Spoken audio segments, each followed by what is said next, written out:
Invité pour une rencontre à la Maison Blanche par le président des États-Unis d'Amérique, Joe Biden, le président de la République, Félix-Antoine Tshisekedi Tshilombo, n'a pas pris part le mercredi à la réunion sur la paix et la sécurité dans les Grands Lacs à Washington.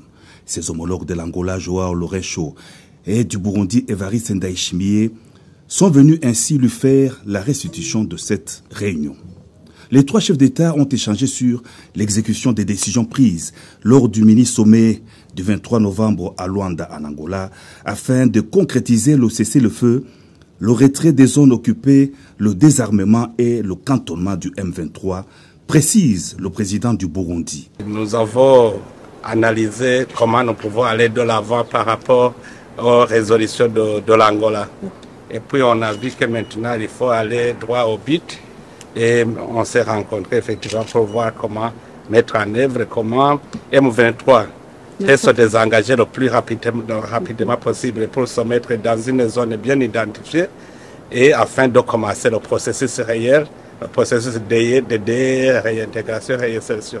Donc maintenant c'était pour la mise au point, alors on va entamer la pratique. Le chef de l'État a aussi rencontré le président de l'Ouganda, Yoweri Museveni. Suite à sa demande, les relations bilatérales et les efforts régionaux pour rétablir la paix et la sécurité dans l'Est de la RDC ont été évoqués au cours de cette entrevue. Toujours à Washington, le président de la République, Félix-Antoine Tshisekedi Tshilombo, a eu une séance de travail avec Samantha Power, l'administratrice de l'USAID, agence américaine pour le développement international, la vice-première ministre, ministre de l'Environnement Eve Bazaïba, le ministre des Finances Nicolas Kazadi et l'ambassadeur de la RDC aux USA, Madame Marie-Hélène Matei, ont pris part à cette séance de travail axée sur la coopération bilatérale entre les États-Unis d'Amérique et la RDC.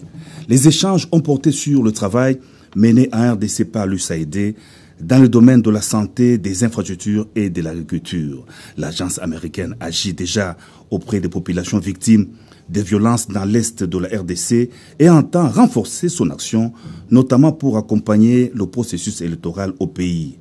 L'USAID a aussi proposé son aide pour venir au secours des sinistrés des récentes inondations qui ont endeuillé la ville de Kinshasa suite aux pluies diluviennes de lundi à mardi dernier.